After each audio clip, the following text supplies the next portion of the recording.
maintenant qu'on a assemblé la partie mécanique de notre axe Z, on va pouvoir installer à son emplacement le limit switch qui servira donc à avertir, enfin à lancer un signal lorsque l'ensemble du porte-outil atteint la hauteur maximum du Z. Donc ça évite qu'il y ait des accidents, notamment de portique qui va remonter trop haut. Donc c'est l'étape 6 du manuel. Il va nous falloir un limit switch, donc le dernier a priori puisqu'on a déjà installé ceux des axes X et Y. Il va nous falloir deux vis M2.5 par 10, deux rondelles fendues pour assurer le bon serrage et surtout éviter que les vis ne se desserrent avec les vibrations de l'axe Z.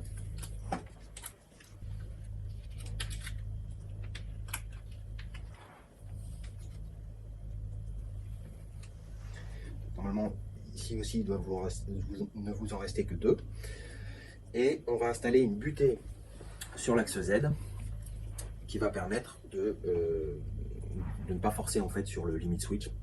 Et donc c'est une butée mécanique sous forme d'une tête de vis M3 par 25 qu'on va installer pour empêcher la partie mécanique, la plaque de la fraiseuse de trop serrer. Donc en suivant le manuel, je vais commencer par installer le limit switch. Donc important sur le positionnement du limit switch, il faut que le roller, c'est-à-dire la partie rouge ici, soit dans cette position-là, puisque la plaque en fait doit remonter comme ceci. Hein, donc évidemment, si on le positionne ici, l'effet ne sera pas le bon. Donc je fais attention à le positionner dans le bon sens. Je vais prendre mes vis M2.5, y enfiler une petite rondelle fendue, puis bien positionner le limit switch et je vais venir chercher le taraudage de la plaque, donc qui se trouve sur le champ de la plaque moteur du Z. Je vais l'insérer. Idem pour le second.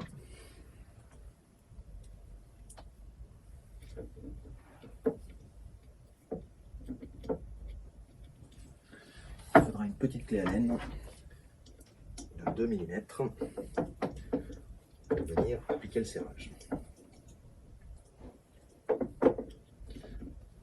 Alors les limit switch sont en plastique, ils sont encore en plastique, donc il faut éviter de serrer quelque part comme une mule dessus pour pas les endommager. Donc un serrage ferme suffit à les maintenir en place, d'autant qu'il y a ces rondelles fendues qui vont faire leur boulot.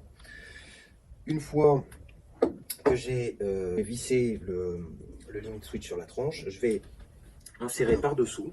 J'ai un perçage taraudé qui se trouve pas loin du limit switch, et je vais venir y insérer ma vis M3 par 25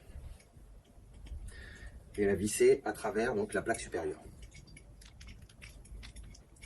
Et finalement c'est la hauteur, enfin c'est l'altitude de cette tête de vis qui va venir apporter une butée mécanique à notre plaque.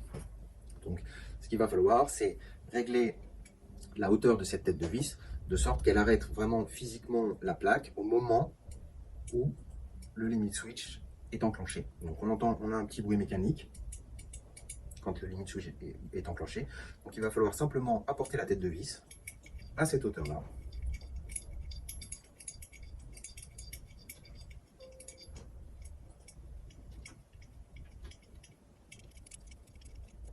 Une fois que la hauteur est bonne, on va mettre une rondelle de l'autre côté.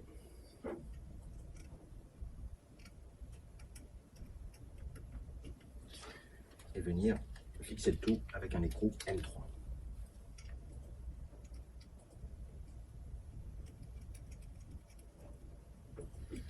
Donc ça c'est le principe, hein, de faire correspondre la tête de vis à l'altitude du limit switch enclenché.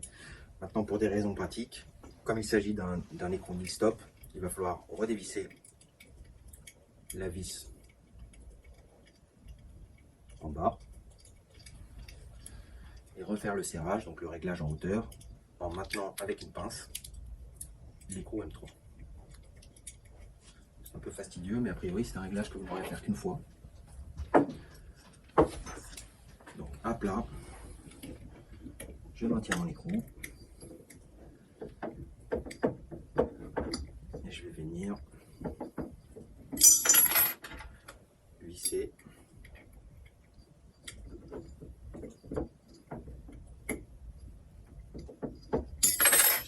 tête de vis soit à la bonne hauteur.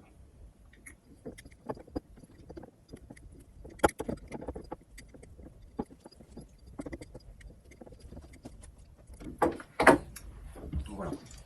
Donc j'ai maintenant une butée mécanique en plus de ma butée limit switch. On va pouvoir passer à l'étape d'après où on va assembler le porte à fleureuse. Alors il nous faut d'abord la plaque de support d'eau qu'on appelle plaque support pour fraiseuse Cress. Il va nous falloir le support de fixation, c'est-à-dire la mâchoire dans lequel va venir être serrée la fraiseuse elle-même. Et il nous faut 3 vis M8, donc 2 têtes rondes et une tête fraisée. Le montage est très simple. Alors vous noterez que sur la pièce qui va venir serrer la fraiseuse, vous avez un champ très légèrement biseauté et un champ arrondi, c'est-à-dire avec des congés. Ce champ arrondi, on l'a prévu pour qu'il aille sur le bas de la plaque, comme ceci. Donc je positionne correctement dans le bon sens. Bon, c'est pas dramatique si vous le positionnez dans l'autre sens, mais esthétiquement, ça sera mieux. Notez aussi que cette plaque ici n'est pas symétrique, c'est-à-dire que vous avez un côté où vous avez notamment le fraisage pour la vis à tête fraisée. Donc bien le garder sur l'extérieur évidemment. Faire attention au positionnement des congés donc vers le bas. Et une fois qu'on a fait ça, on va pouvoir insérer les 3 vis M8 par 20 mm.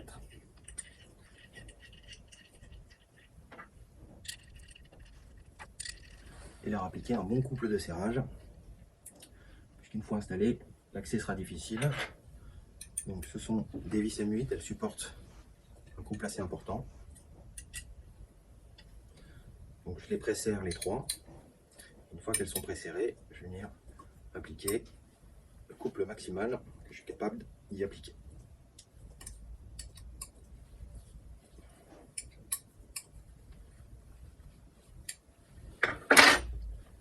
On a donc notre support de fraiseuse qui est installé. Il sera destiné à coulisser le long de notre axe Z. Il va donc lui falloir des roues pour coulisser. Donc, un peu le même principe qu'on a vu avec les portiques précédemment. On va donc pouvoir préparer nos roues. Il nous faut 4 roues, donc 8 roulements 625 de RS. Et 2 des roues sont installées sur des écrous excentriques, de sorte à pouvoir régler le serrage sur l'axe, sur le maker slice de l'axe Z, et 2 des roues seront installées sur, en position fixe, c'est-à-dire juste avec une entretoile.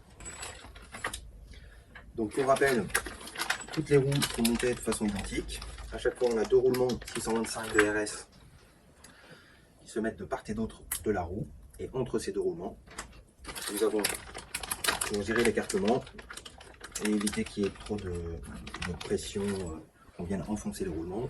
À chaque fois, entre les 2 roulements, on a une rondelle, ce qu'on appelle de précision, qui fait parfaitement 1 mm de large, qui est très précisément découpée pour faire tout pile 1 mm de large. Donc on positionne la rondelle entre les 2 roulements et notre roue est assemblée. Donc je vais commencer par assembler les 2 roues que je destinerai au montage excentrique. Alors, au passage, notez que vous avez dans votre kit à la fois des entretoises de précision et des rondelles M5. Les deux, vues un peu de loin, se ressemblent pas mal. Si vous regardez maintenant le champ d'une rondelle, vous verrez sur les rondelles de précision qui sont vraiment très précis, ils sont des angles droits sur l'entretoise de précision, donc la rondelle de précision qui fait parfaitement 1 mm de large, alors que sur une rondelle M5 classique, vous devez voir à l'œil nu qu'il y a une espèce de bombage et que globalement les pièces ont l'air moins techniques. Donc elles sont assez facilement identifiables même si vous les avez mélangées. Donc quand j'ai assemblé mes 2 premières roues, je peux passer ici une petite clé Allen à l'intérieur pour venir repositionner bien, centrer la rondelle de précision. Okay. Alors ici j'ai un roulement qui n'est pas parfaitement rentré, donc je vais venir recentrer ma rondelle et appliquer une force. Voilà. Donc une fois que nos deux roues sont prêtes, on va les monter sur la plaque et pour ça il va nous falloir ajouter une rondelle M5. Donc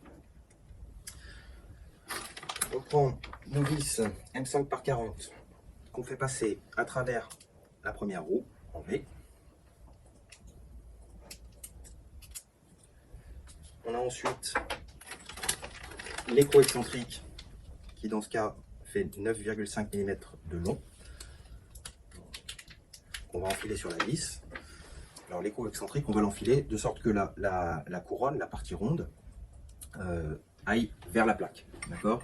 C'est cette partie ronde qui est au bout de notre écrou excentrique qui va venir s'encastrer dans le perçage de la plaque. Donc évidemment, on ne va pas la monter dans ce sens-là sur la vis, hein, on va bien la monter de sorte que la couronne soit vers la plaque. Je peux insérer justement cette fameuse couronne sur ma plaque, une rondelle de l'autre côté et un écrou M5 nil stop.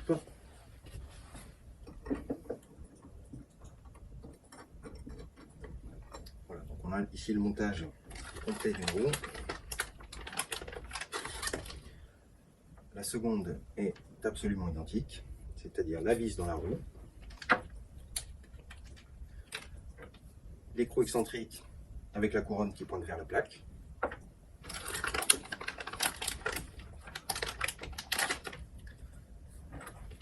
on passe à travers la plaque, côté des gros perçages, d'accord, et on vient positionner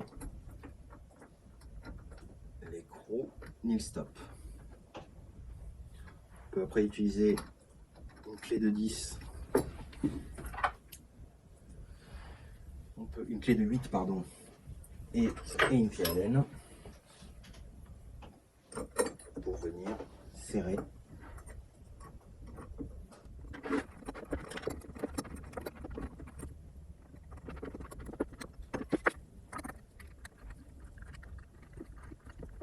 Alors, au passage, donc là, on vient de monter les deux roues sur les écrous excentriques. Et comme partout dans le manuel, on va vous conseiller de positionner le divot, c'est-à-dire la partie qui est il y a 6 faces donc, sur votre écrou. Une des faces a un divot, c'est-à-dire un marquage vertical. Et on va vous conseiller de le positionner vers l'extérieur de la plaque. C'est-à-dire que le marquage pointe vers l'extérieur ici. Pourquoi? Parce que c'est le positionnement de l'écrou où votre roue va être la plus écartée vers l'extérieur. Et ce sera donc plus simple au moment de venir enfiler le portique sur le maker slide parce que vous aurez l'écart le plus important. Donc, on vous dit ça à l'étape du montage. Évidemment, une fois que la machine sera terminée de monter, on viendra régler ces écrous excentriques, donc en les faisant pivoter, pour appliquer un serrage optimal sur le maker slide. Mais pour l'instant, vous pouvez, dès que vous montez un écrou excentrique, que ce soit sur le Z, ou sur le X ou le Y, vous pouvez partir du principe que ce sera plus facile pour vous d'orienter le divot vers l'extérieur. Donc maintenant que les roues excentriques sont montées, on va faire à peu près le même montage pour les roues fixes. Toujours 2 roues en vérin, 4 roulements 625 de RS, 2 rondelles de précision, donc celles qui font tout pile 1 mm d'épaisseur.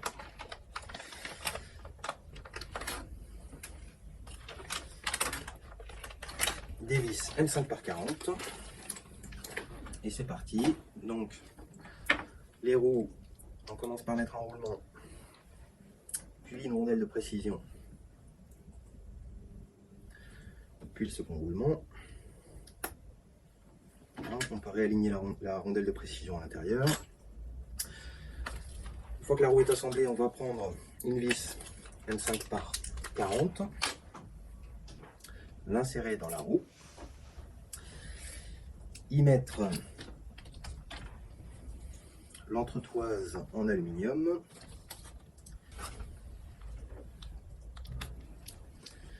passer à travers le perçage opposé, donc à la roue en roue excentrique. Et on va appliquer le même serrage, c'est-à-dire une rondelle M5 classique et un écrou Milstop M5. Le montage est encore une fois identique entre les deux roues.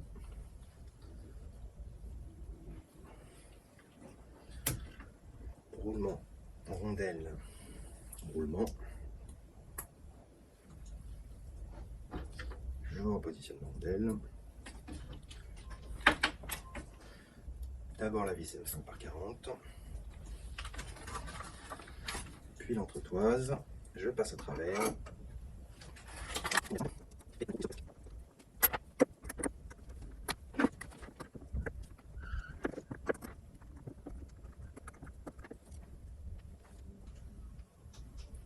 Là, on applique un couple de serrage raisonnable.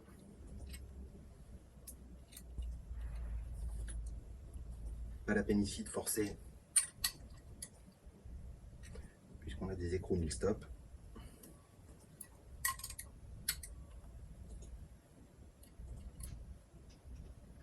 Et quand on s'est assuré que les 4 vis étaient bien serrées, que toutes les roues tournaient sans obstruction, on a fini le montage de notre support de fraiseuse.